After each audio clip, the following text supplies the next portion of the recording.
Okay, we're back for the final installment. The final installment. Wait for everybody to load in. Sean had to unfortunately leave. He's so a lot of family stuff right now. So he'll be back for the next video. But we'll get everybody else on board. After he left, I just kind of got drained trying to figure this out. And again, I apologize. I know we've been bouncing around. The people that have been following through with us, just thank you so much for enduring this and following along. So I was going to kind of go through the last of it there. I can't figure out the stream flippy screen thingy, so I'll play around with that some other day. So, but in the meantime, so yeah, I'll use my phone. If it's quiet, again, you guys have the same video that I do, and you guys can watch it again. So it's the points, it's really I'm just kind of just trying to show through all this, how this was already predetermined. So, okay, so we got 8. It's more. This is on DVR delay, so we're just going to kind of get through with it. So the last time I think I left off was the I said it was like at 54:02. Which actually my times may have been off a hair, and so we're starting to see that the facts were presented, but they were kind of falling on deaf ears, and it got to a point where enough was enough. And it was this gentleman, I think it was at 54. Yeah, I see why Sean was having problems with this now, because it's fucking impossible. Yep, at 54. So the tides have kind of turned, like I was showing you before about, about this doctor's kind of trying to wrangle everything. So here's where like I said, the cuffs go off. So I'm at 53:06. Like I said, after this gentleman, it doesn't make any of these statements less important. It's just I'm just showing you that the tables turn. You have 20 seconds. The last thing you want to do is find out that the research you had was research that was okay. That time is over. Time for common sense. And looking at this with is now. Yeah, and I know it's quiet. I don't know where the mic is on my computer. Not let that go with challenge. It's been decades treating addicts, the most difficult substance to become out to get rid of is nicotine. When smoking cigarettes. Okay, so right there. He just admitted. Sir, I respectfully. Go ahead. And he just cuts you off. Thomas, would you take over Rochester and call the speakers down? So they just moved. Make a point. The last few speakers. And he just right there just says, he admits that it's nicotine. So what does an emergency ban on flavors have to do with this nicotine? It doesn't. And here's where the cuffs go off. Do so. I call the first speaker is Kenneth Gregory. All right, so first, the slide in the beginning referencing the 27% of high schoolers using e-cigarettes. The study actually asked if the high school students vaped, which includes black market THC products that we all know contain vitamin E. The real reason why we're not discussing banning cigarettes is New York State, along with 45 other states, entered into an Esther settlement agreement in 1998, where they received annual payments from the tobacco companies. Last year, $27.5 billion is the number that's being thrown on there. I just want to point that out to all the media stations here today. None of you have covered this story while it's being pushed on this entire industry. That's why we're not discussing banning cigarettes today. Thank you very much. So short, precise, and there you have it. So he's talking about the MSA. So the MSA is basically, to try to curtail the smoking epidemic before e-cigarettes. They have this deal that big tobacco is going to have to pay portions, to the state. The taxes and such, and all these other fees.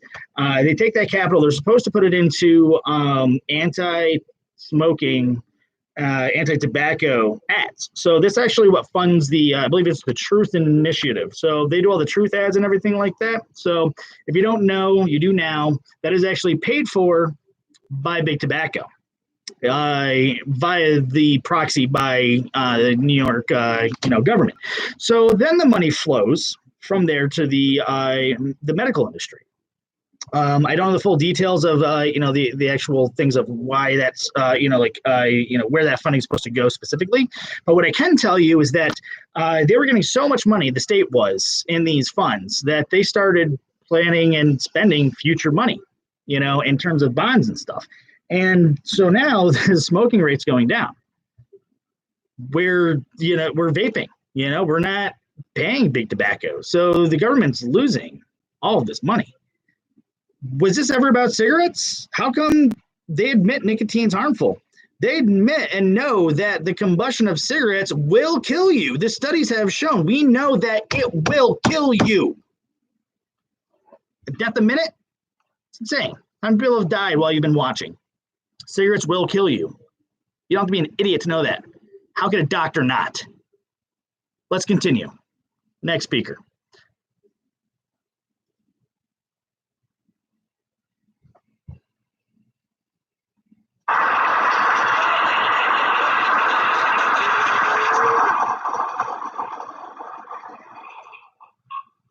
The next speaker is Andrew Dibble. All right, well, I was told to not be redundant, but it's my time, it's my freedom of speech, so you're gonna hear my story, all right? I started smoking at 13 years old. I tried everything to quit. I tried patches, I tried pills, I tried gums, I tried acupuncture, acupressure, hypnosis, nothing worked. So 6 years ago, somebody handed me a vape device and said, try this, it'll help you quit smoking. So now, 6 years later, I am a vapor 100%. I have not had a cigarette in that time frame. Now, the first week that I had my vaporizer, I was vaping tobacco and I had nothing but an urge to go have a cigarette. I went back into the shop and I said, this isn't working for me, man. I'm shaking. I need a cigarette. I need to try this banana milkshake. I haven't had a cigarette since. Now, it's twofold. I want to help people. I helped my brother get off cigarettes. I helped my girlfriend get off cigarettes. I opened up a store a year and a half ago, and now you're telling me that I can't help the thousands of people that I've already helped get off cigarettes with flavors? 99% of my business is flavored e-liquids. So I want you to answer one question for me. What gives you the right to tell me what I can put in my body?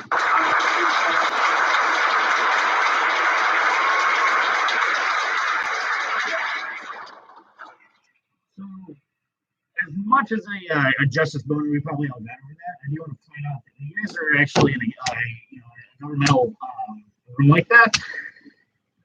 Unfortunately, that's not really the perceived way to be taken seriously. That being said, I agree with everything he said 100%, and I know you guys feel the emotions he felt as well.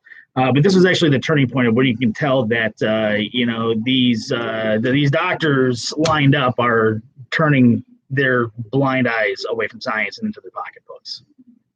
At least maybe not theirs. It may not be tied directly, but it's money driven. The MSA, Google it, okay? This is real shit. They don't care about your health. This has nothing to do with your health. The Department of Health is a lie.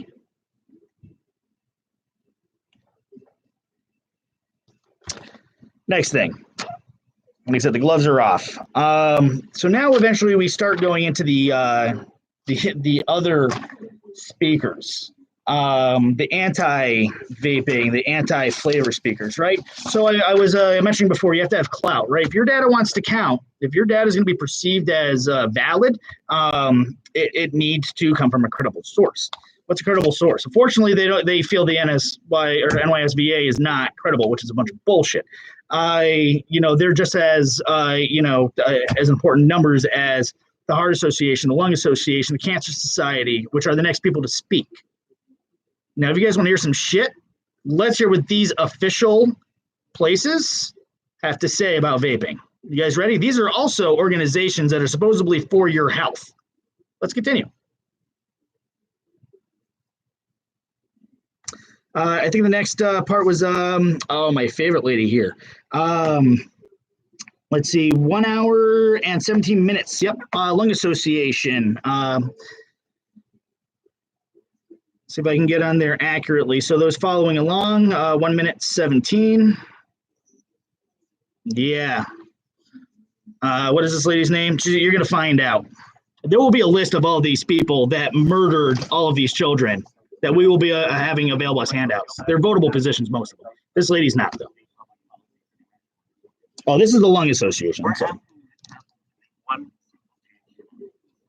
Amend the proposal before you so it includes all flavored e-cigarettes, including menthol.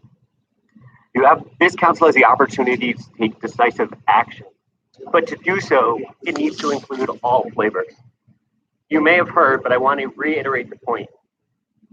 63.9% of high school students report using mint or menthol flavored products in the last 30 days of e-cigarette users.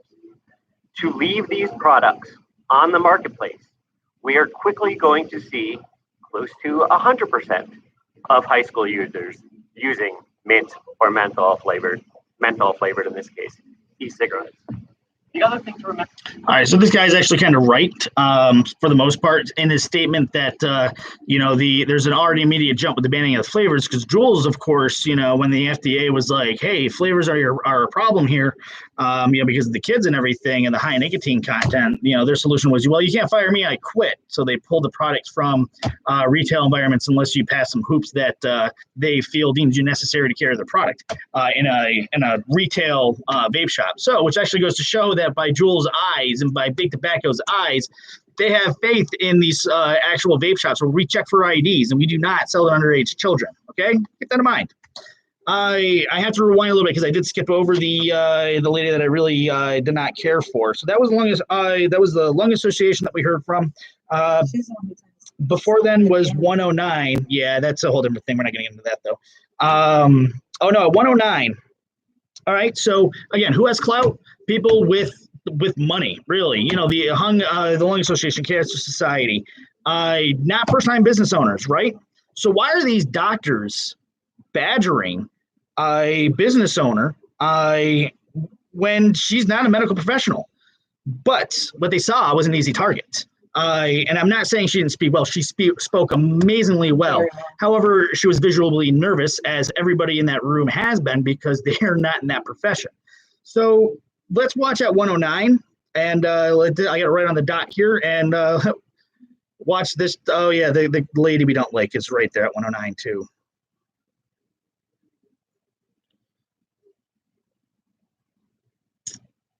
We go to 106, maybe. So, Ms. Carver Cheney. Your three speakers are Julie Hart, Charlene Harris, and Elizabeth Hamlin.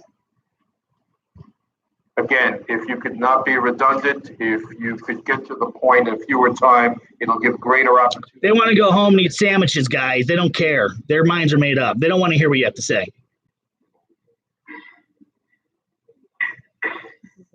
Hi, everybody. My name is Julie Hart. I'm the Government Relations Director of the Cancer Society Cancer Action Cancer Network. Society. Thank you for the opportunity to come here and testify today. We know that there's no doubt that flavors entice kids to begin. I don't think that there's any doubt about that. Earlier today, we did send a letter along with 18 other groups to the Commissioner outlining our concerns with exempting menthol from this proposal. The primary reason we have a concern with exempting menthol, again, we know flavors entice kids, but menthol flavor also entices kids. The National Youth Tobacco Survey showed that 64% of youth that are using e-cigarettes reported using mint or menthol. So clearly, there's a public health justification for including menthol in this proposal. We've heard a lot of claims today about, adults need flavors to quit, or that, vaping industry is taking credit for reducing smoking rates. And I have to say, Commissioner, you get credit for reducing smoking rates. Your health department gets credit for reducing smoking rates. Lawmakers get credit for reducing smoking rates. You've got a high cigarette tax, you've got a strong Clean Indoor Air Act, and you've got a great tobacco control department. So kudos to you. You deserve the credit for New York smoking rates going down for adults and kids. Now, the impact as far as what impact are e-cigarettes having on residents? So you noted earlier that nearly 40% of high school seniors are using e-cigarettes. In New York State, the New York State Health Department has reported that just over 4% of adults. So the big difference that we're seeing with e-cigarettes is on our kids, and that's why we really need to do something. I also just wanted to point out that, tobacco companies, they have a long history of using menthol products to African American communities. And certainly I'm sure that they would like to see a menthol exemption continue. So we would urge you to not continue that trend. And again, the 18 groups have called for this, and we're hoping that you'll consider modifying this so that you can include menthol. Also, thank you. Okay, so you got the idea. So that was the Cancer Society. So is anything she said say anything about cancer? No, it was let's add menthol to this list too. There was no data. There was data, again with the same old rates of, yes, the kids are vaping the fucking jewels, and we need to get them out of their hands. But no, her stance was, you need to add menthol. So and remember, these are the people that they are taking their words on. I'm sure there's some ties between the Cancer Society and and these other associations too. So the next speaker, like I said, was Miss Charlene Harris. She is a business owner. She owns shops.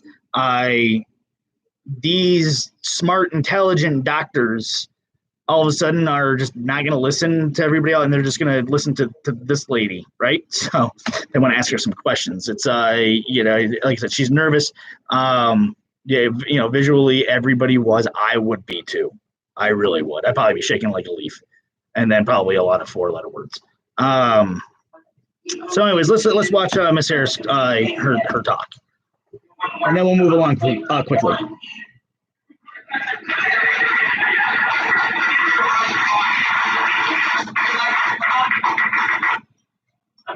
Thank you very much. Your time is up. Oh, I went too far. Son of a bitch. So anyways, she got up to leave. You can watch the video. She got up to leave. She was done, and they pulled her back in. You know why? Is because they want to catch her in a flub up and saying the wrong thing. It's a game. This is just a game. So, the end of it is there's some really good points there. What was after that? Let's see. Caitlin Ryan, Heart Association. Let's see. Nicotine risk. I think she spoke about actually, hey, the nicotine's a problem. There we go. I can go back and flavors constitutes, half of the products that I sell to adults.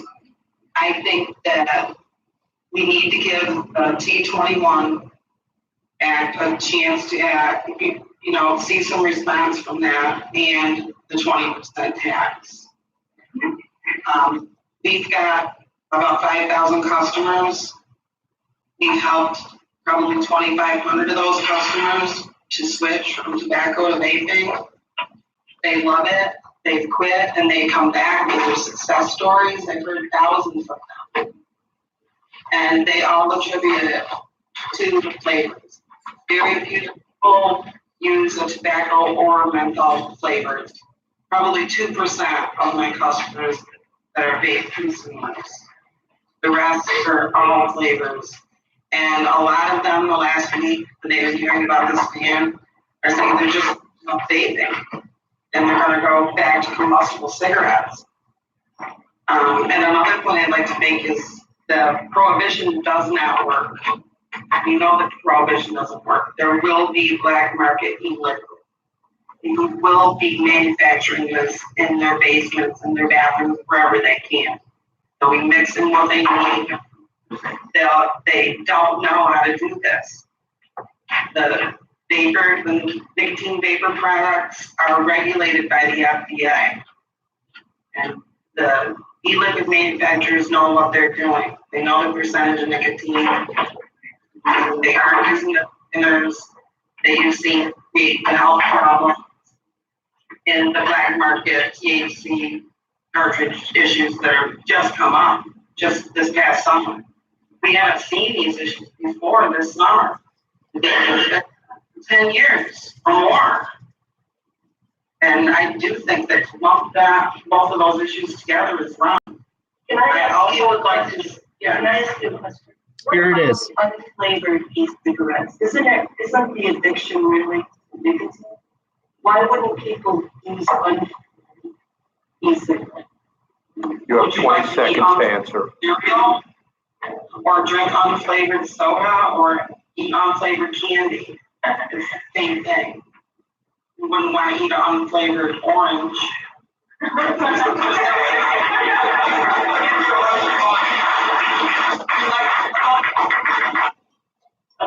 Thank you very much. Your time is up. And here it is. Wait for it. Can I have a follow-up question to that? A follow-up question, and your response is Dr. Ben on the audience site. So another thing that I've heard, a theme in many of the speakers, is that if the flavors aren't available, rather than have the horrible taste of the tobacco-flavored vaping, that people will go back to the horrible taste of the cigarette. That's what many people are saying. I'm struggling with that. Help me understand why you wouldn't have the horrible taste of the vaping over the horrible taste of the cigarette. Why is that going to happen? The tobacco-flavored e-liquid is nasty. It is actually worse than the taste of a cigarette. All right. So I don't know who that guy was, but he obviously, And they also took her last 25 seconds asking her questions. Yeah, I mean, seriously, they just they wanted, and also if you rewind that part, you can actually hear them say like, "Oh, everything you're going to say, like, right at this point is actually going to be on record," and trying to throw her off. They were looking for an easy play there. So, and she did a very good job. So, so this kind of continues on. It does start to get heated because again, we all had an opportunity to speak. Unfortunately, everything went on deaf ears. And I guess when we got to that point, we were trying to play by their game. Everybody was. But then it got to the point where it's just like they're not going to listen. So you might as well kind of speak your mind. Now, again, if you're actually going for other, if in the situation again, not to say that wouldn't happen in that, kind of way. But in the same sense, though, be cordial, though. So. I also want to add in at this time is when they decided that they had to be home for dinner at 5, even though our people were all there all day. But these important business people had to be home by 5 or be out of there by 5. So all those people that were left, they figured out how many there was, and they needed to divide that. So all of their times got cut. Yeah, shorter and shorter to the end, so that those people could go home by 5. Yeah. There's another good speaker, and one of the most probably pivotal emotional ones. Let's see. I have another note here. 2 hours, 35 minutes, no restriction. They were saying something that was like no restrictions, but yeah, we have federal, oversight that was supposed to be taking care of all of this. They didn't need to do any of this. So, at this point, though, I mean, you guys get the gist. You guys get the point. I can't find it on the dangy thing there. You might just be quicker going on the on like Facebook and finding the clip. So there is one speaker that we do want to actually show you before we close up. Yes, and that is Matthew Elliott. Thank you, Josh.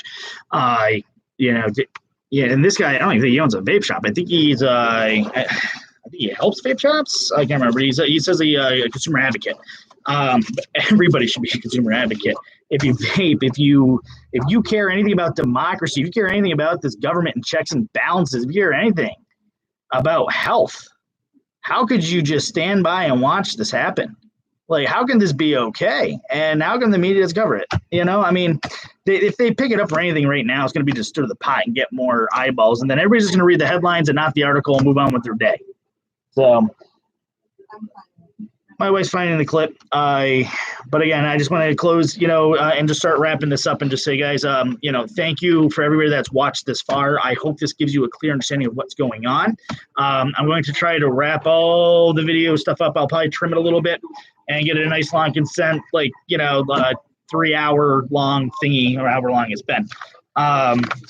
Shout outs to Sean for making it down here. In his dark times right now. God rest the soul of his father. Man was an absolute legend to be around. Wealth of information, lovable. World lost an asset. Hands down, seriously. All my fellow colleagues, working in, DC and Buffalo and Rochester, Albany, everybody making the trek when we can't physically be there in time and such short notices. Even though we couldn't physically be there, it's not to say we weren't doing anything. So phone calls, people will be listing in all the stores. That the last things that we can do. The ship is sinking. Rome is burning. This is real. This has happened, and it's going to happen across the nation unless we act right now. Okay. These are your guys' rights. Yeah, seriously. So I would like to hurry up with the Matthew Ellie thing because I am tired. I really am. And not saying I'm giving up. It's just I'm physically tired. So, and emotional tired of all this bullshit. So, yeah, you guys gonna have to look it up. We could probably put the link up there, but we'll compile a list of all of these people that did this. That voted against common sense, that voted against your health. They literally murdered your children, and this isn't okay. So that being said, those of you that are not customers and are just friends or just want to know what's kind of going on, thank you absolutely for your time as well. I hope you become more educated on the subject and do whatever you can do to spread this. So, and vote. If you're not registered, register. And let's vote Cuomo out. Like, seriously, I may not be able to, but get him the hell out of there. Seriously. Wow. Holy shit. All right, guys. Love you all. Love you guys. Stop in the shop. We'll be here for a couple of days. We'll do Q&As and a couple other videos in the next few days, okay? If the lights are on, we're here. If they're not, check the website. All right, guys. Take care. Peace and love. Bye.